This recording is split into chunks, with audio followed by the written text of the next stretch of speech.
of the celebration. Please pardon me if I'm not hermeneutically astute, take your time, homiletically sound. Please forgive me. I just feel like preaching today. I just get right to the text and don't waste much time.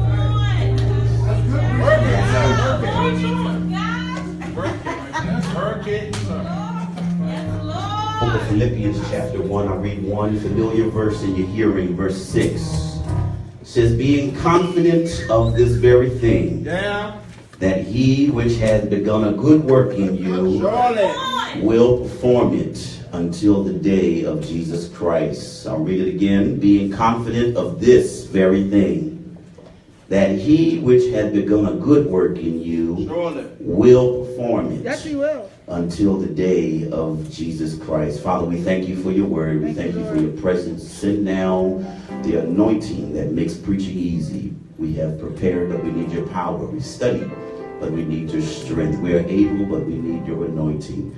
Hide our flesh behind the cross and send your word, the word that answers questions, that heals diseases, that mends the broken heart, that gives strength to the weary, and give sight to the blind. Knowing you like we do, we count it done in Jesus' name. And the church said amen. Amen. You may be seated.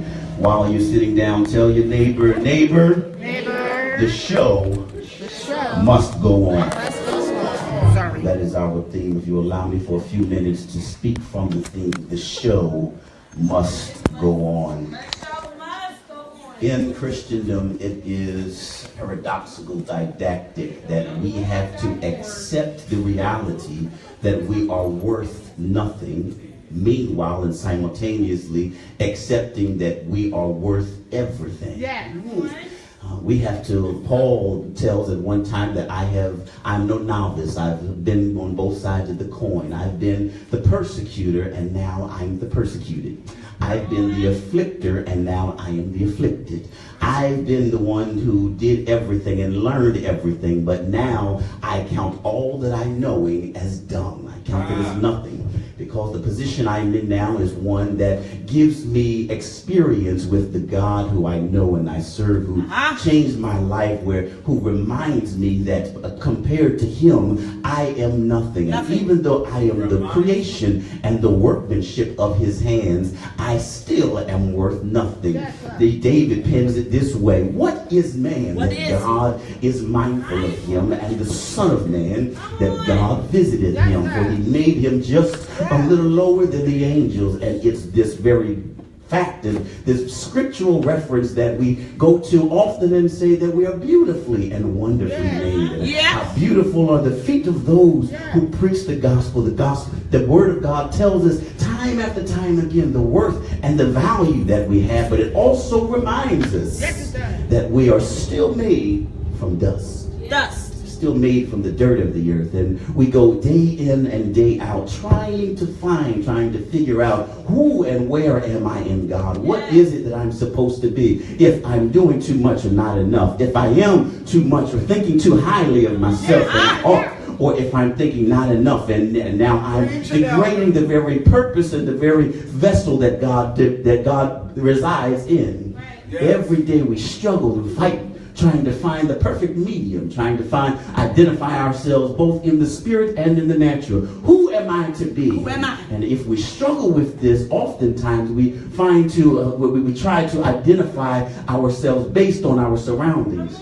The danger with that is, Ezekiel would tell you that if I look around too often, I might find that there are too many dead things around me. And if I'm not careful, my surroundings might misidentify who I am. But if I'm Moses, then I might look around and say, I'm on the mountaintop in the presence of God. And if I'm not careful, I might think I am God himself. So we cannot identify ourselves by our surroundings. Then we look to identify ourselves by the people we associate with. And we look to our friends and our family, and I can only be worth the net worth of my network. I'm only worth the net worth of those who I hang around. If I hang around millionaires, chances are the worth of myself will be a millionaire. But if I hang around people who are stricken and always abiding and dwelling in poverty, then the chances are the worth and value of my life will start to come down. So I can't identify myself by the people I hang around. The only identity and the only sanctity I can take in knowing who I am is what God says I am, what the Word says I am. God's the only one, as the text declares, who knew us before the foundation of the world, who knows every head upon our head, who knows our comings and our goings, who knows our ins and our outs, who knows the recesses of our hearts and the cracks and crevices of our emotions, the things that we want to hide from everyone else. God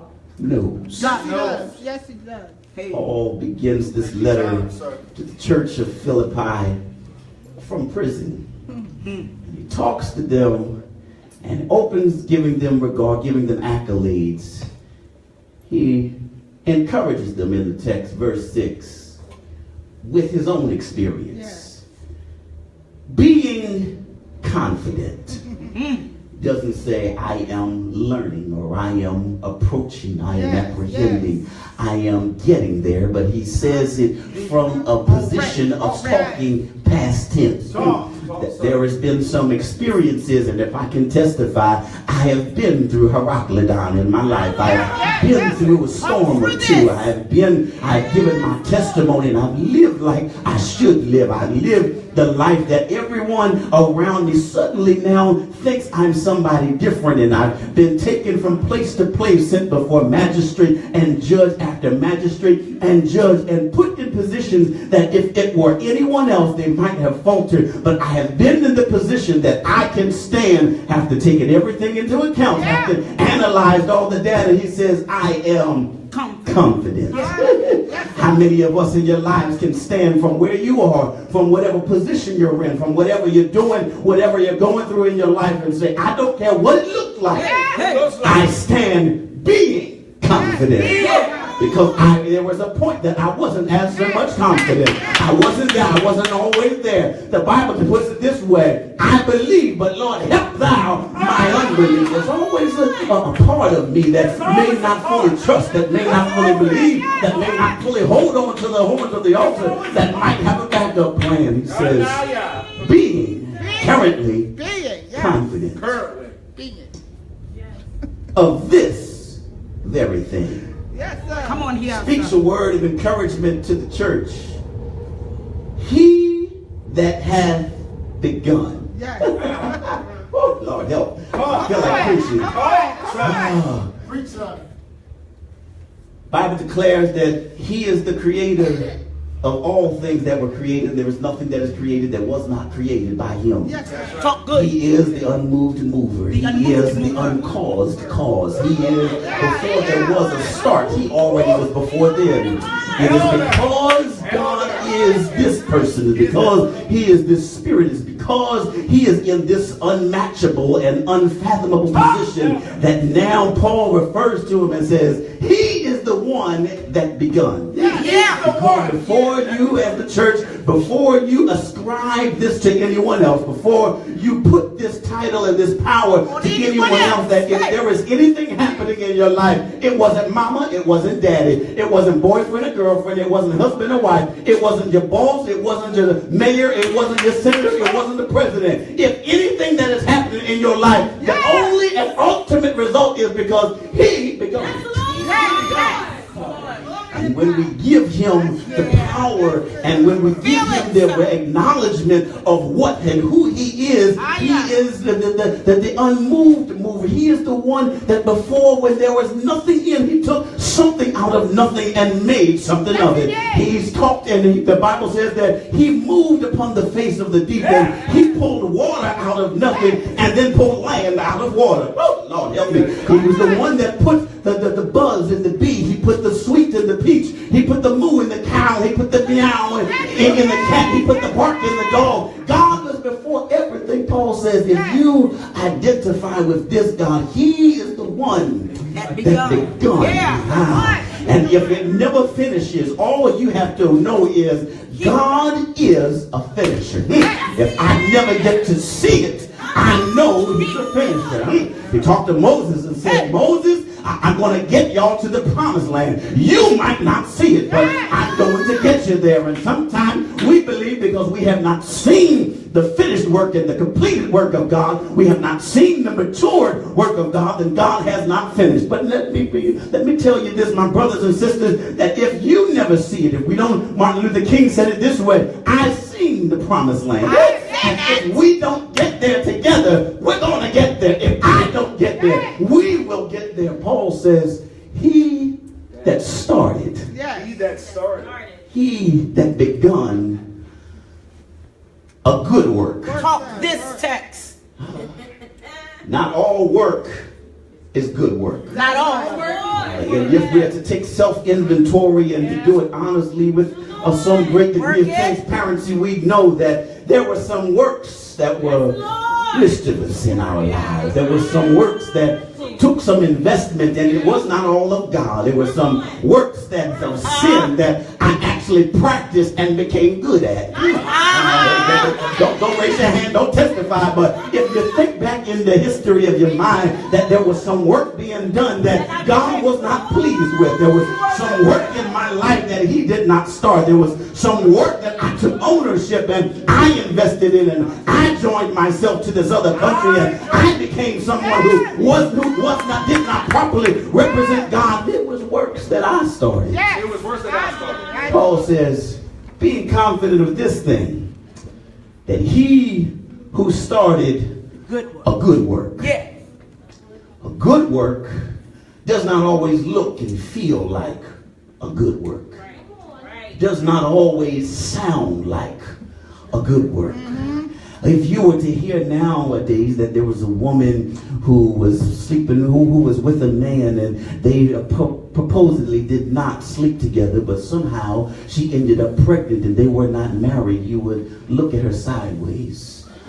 But this was married. It did not sound like a good work. If you knew that, if you called for the doctor and you went to get the doctor because your child was sick and the doctor was on his way to you, and then he stopped to help somebody else, and he stopped to talk to somebody else, and he stopped to talk to this lady who had an issue and had a disease herself, and then by the time he made it to your daughter that she was dead, you would think that's not a good work. That's right. Oh, but that's exactly what happened with the centurion, and Jesus stopped to talk to the woman with the issue of blood. Not all work sounds like it was a good work. Even the work of salvation, if you were talking to someone and you knew someone was guilty, if you were in a courtroom and you knew there was proof that someone was guilty, and they admitted and confessed that I'm guilty and I deserve to be punished, you would think that the person who says, no, don't worry about it, walk away, they would be not about a good work. But that's what Jesus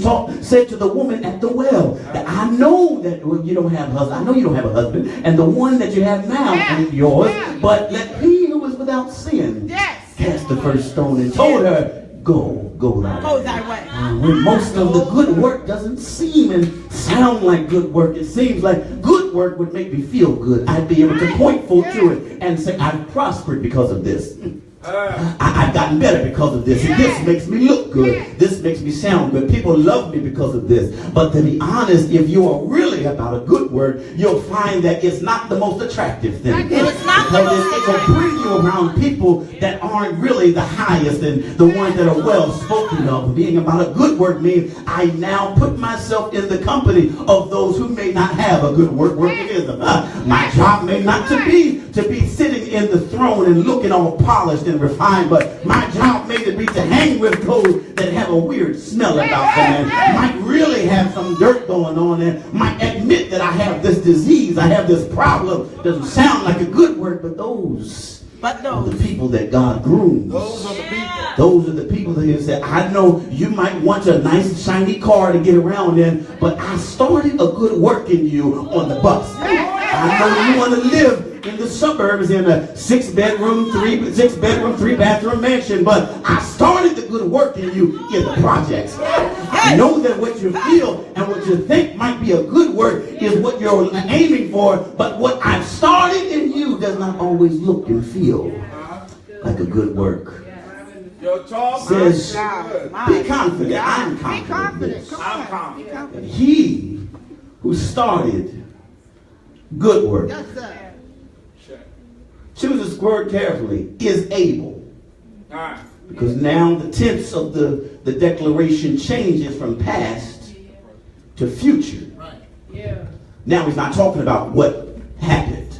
He's not talking about being confident of something that was historical. Now he's talking about if it never happened in the position we're in now, there is the ability, there is the possibility for it to happen. Now he said, even if when I'm talking to you and encouraging you, I might be in jail and get out. You may never get out. I might be sick and get well. You may never get well. I might be persecuted and be able to testify about it. It may not ever happen for you. But if it never happened, let me refer you to the 3 Hebrew boys. He is able. If he doesn't deliver us, if he doesn't bring me out, if he doesn't make the way, if he doesn't provide, our God is able. Paul says, he that hath begun Come on. the good work is able, here it is, to perform it. The word epiteleo, the Greek word to perform, to mature, to bring to completion, to finish, to make perfect. He says this is the one who will perform and to finish and mature and complete and perfect the work that is in you. This is why it's key to not be lost in the process of having a work done. Many times, because the work has not been finished, because the work has taken too long, because we've lost casualties of the work, we walk away from the work. We say, Lord, I don't know how it's going to happen, and I don't know it hasn't happened to now. I tried it before. I'm ready to give up. But the disciples were out fishing, and they said, Lord, we've been fishing all night. We didn't get this all night. I didn't start this yesterday. I'm a professional, and it hasn't worked, and we're ready to walk away. He said, I know. Now I'm going to give you instructions to do the same thing, but to now do it at the right time, because it has not been finished yet. He did not come. They were not magically fished, but they were already fish that were already in the same sea, but because you didn't do it at the right time. Tell somebody you can do the right thing at the wrong time. And then we wonder why it's not working. Is because we're still in the process of a good work being worked, of a good work being performed, of a good work being shown, of a good work being executed in our life. And if we are to walk away from the work while it's being executed, we run the risk of God not finishing. Then we talk about it and say, well, God didn't do this and God didn't do that, and not because he didn't do it, but you walked away while the work was being worked. You walked away while the blessing was being made. You walked away while the door was being opened. You walked away while the healing was being wrought. You walked away while blinded eyes were open. Not always, doesn't everything always happen in one setting. Text declares that one plants, another waters. God gives the increase. And God does it. Over time. But if we walk out before performance, before the performance, we miss the ending credits. Yes, yes. Can you say that one more time, sir, please? I promise you I'm helping myself. Help yourself. Don't hang around for the entire performance. We miss the ending. Maybe you've never gone to the movie and enjoyed the whole movie start to finish. Even the words. While you don't realize it and while you may not in the moment, you're just looking at what had already happened quite some time ago. Before you sat in the theater, there was time spent with actor, with someone writing out what was going to happen. The blueprint of it, it had to be in the mind of someone to say, this is the storyline. This is what I want to happen. I have to put it on paper, write the vision out, and then I have to find people that can properly execute. Find you people who will be committed to learning the lines and learning the parts, committed to furthering what may not be their cause and may not be their vision and may not be their blueprint, but if they can learn what I give them, then and they will be able to put on a show. Now watch this. It's not just a show for people to watch, but it's to get people to think, get people to learn. If I can find these people who will take on this responsibility and put it on themselves and then act it out in front of everyone else, by the time that's happened, now I got to find somebody else to refine what's already been done. They got to fill in the blanks. They got to find what was done wrong, what was done right. How can we fix and tweak this? And after all this time, it might take a whole year for this to happen. And then we sit down for 2 hours and watch it. And watch it. And then at the moment when the credits run to say, this is who thought it up. This is who acted it out.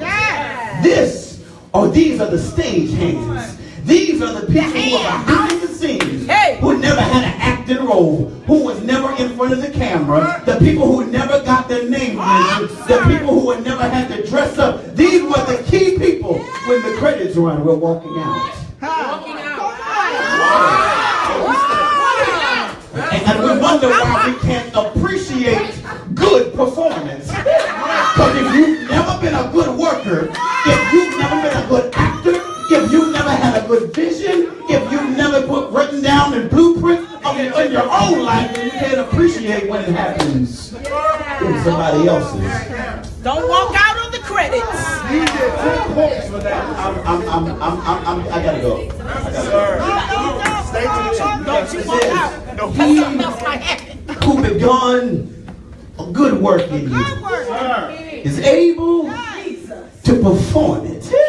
Tell somebody the show must go on. The show must go on. The show must go on. The show must go on, because we can get to the frustrating point of life when we realize that there is not a time and not a place where we want to walk away, and we realize that there are times when we want to step out of the boat. We don't want to listen to the instruction of God. We don't want to be obedient in the time of this. We want God to make a miracle and call me out to you. Call me away from my place of comfort. Call me away from where everybody is. But sometimes the hardest thing to do is to be obedient in the time of trouble, to be obedient in the time of loneliness, to be obedient in the time of sickness, to be obedient in the time of tribulation, to be obedient and steadfast in the time of being in despair, to be obedient when you don't have resources, to be obedient when people won't listen, to be obedient when no one else wants to follow the word that you heard.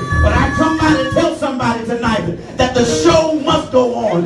God is the author and the finisher of our faith. One thing about being an author is you can't be an author unless you're a finisher. I don't care what kind of story you write. You can write 1 chapter. You can write 2 chapters. You can write 3 chapters. But until you finish, until you get to the end of the story, you're not considered an author. You might be considered a writer, but you're never considered an author. Many times in our lives, we find ourselves being writers. We find ourselves with too many incomplete parts, too many incomplete chapters, too many incomplete stories. But tonight, I come to tell somebody, now is the time to finish what you started. Now is the time for God to get the end result, to get the complete performance, to get the end thing out of our lives. I heard the Bible say, better is the end of a thing than the beginning. I don't know about you, but I've had some hard beginnings. I've had some hard middles. But tonight, I'm looking forward to God performing the work, God completing the work, God perfecting the work that He begun in me. Better is the end of my situation. Better is the end of my struggle. Better is the end of my disappointment. Better is the end of my trial. Better is the end of my tribulation. So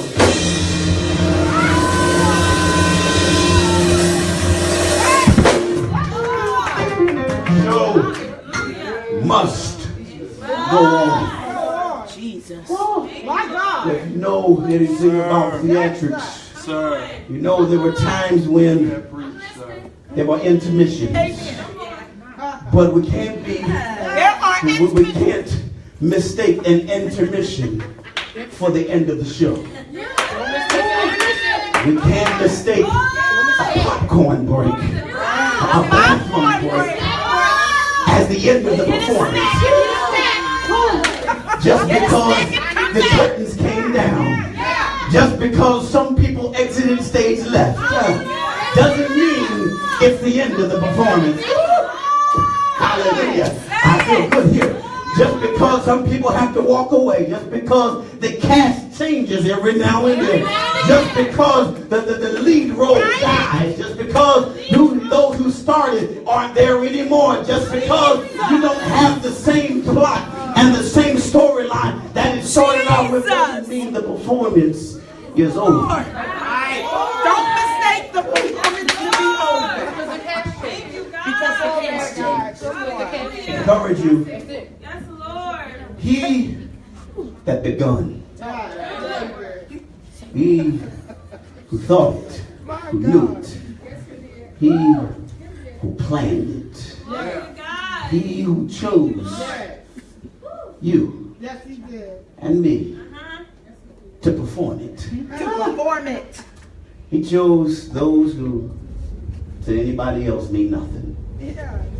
But because he had a plot and a plan, I need Michael Johnson for this role. I need him. I need him. I know there's been interruptions. I know there's been intermission. Yeah, popcorn. I know that some people have come and gone.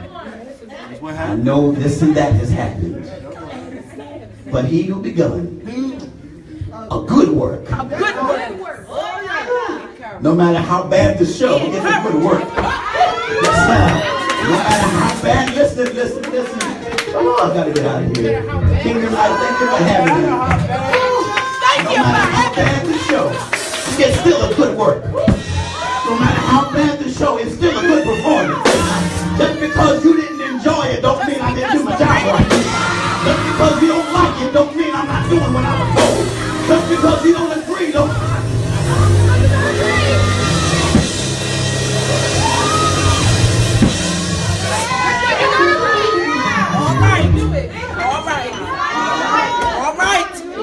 That's because your ratings ain't high. Doesn't mean it's not a good show. That's because you didn't agree. That's because you didn't agree. I have watched some performances. I didn't like them. To me, I thought this could have been done different. I didn't like it. That could have been done better. If it was me, I would do it this way. I would have said this and that, at this place and that place. Next time they should ask me to do it because X, Y, and Z. But just because I didn't like it, I would do it differently doesn't mean that they weren't doing what they were supposed to be doing. Times when I was given specific instructions to do X, Y, and Z in A, B, and C way. And no matter how weird it seemed, I said, let me just be obedient to what I'm given. And it seemed that people would look at me weird and say, why are you doing that? And you should be doing that. Just because you don't like it doesn't mean I'm not doing exactly what I'm... Just because you don't like the show don't mean it's not a good performance. That's right. Too often, we ascribe the opinions of others as plumb line Surely. for what we think we should be doing. Come on, Word. Do what you If got they don't like it, then I must be doing it wrong. Yeah. If they don't agree, Yeah, come on. let me say it this way. If the house ain't filled, then I must be doing something wrong. If all the That's seats right. I know that's aren't taken, then I must need to change and adjust. If every need ain't met, then the master must not be happy. If all the resources aren't there, then maybe I need to adjust the vision. If this don't line up, then maybe I'm not. Maybe I'm just doing something wrong. Okay, it doesn't happen at Kingdom Life. I've been there. Yeah, I've been there. Come down South Philly, stay a while. Stay a while. And you'll see the result of frustration setting in, thinking, That's right. if nothing's changing, Yeah. maybe I must be given a bad performance. I must be. But to know that he started the work. Yeah. Oh, he knows. He knows. Powerful. And I know he did. Handle it. Hey, yeah. Come on. I know he started. I know where I'm at. But he is the eternal. Because the thing about the eternal I know he is. is that there is no beginning and there is no end. That's the difference between eternity and infinity. Infinity has a start but no end, but eternity there is no start and there is no end. That's why he is able, because when time runs out, he is still able. He's not me. It's a problem. I gotta go. No. You gotta go. You know wonderful, sir. My goodness. So must go on. If ever seems like a period that the work must be done, it's now. Now the earth is groaning. The manifestation of the sons of God. The manifestation. Now the earth is groaning. Those who have been a seed in the ground to now blossom. Sell it. Now is time.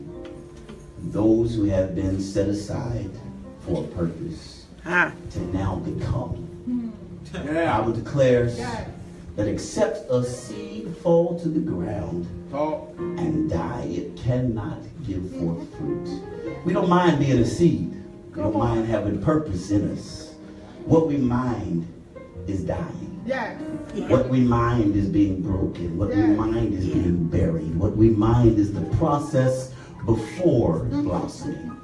We don't mind being the seed. We don't mind having potential. We don't mind the probability of fruit coming forth from us. Unfortunately, many of us give up before the performance ends. But as Paul encouraged the church at Philippi, he who started is able to finish. I submit to you today, the show must go on. Bless you in Jesus' name.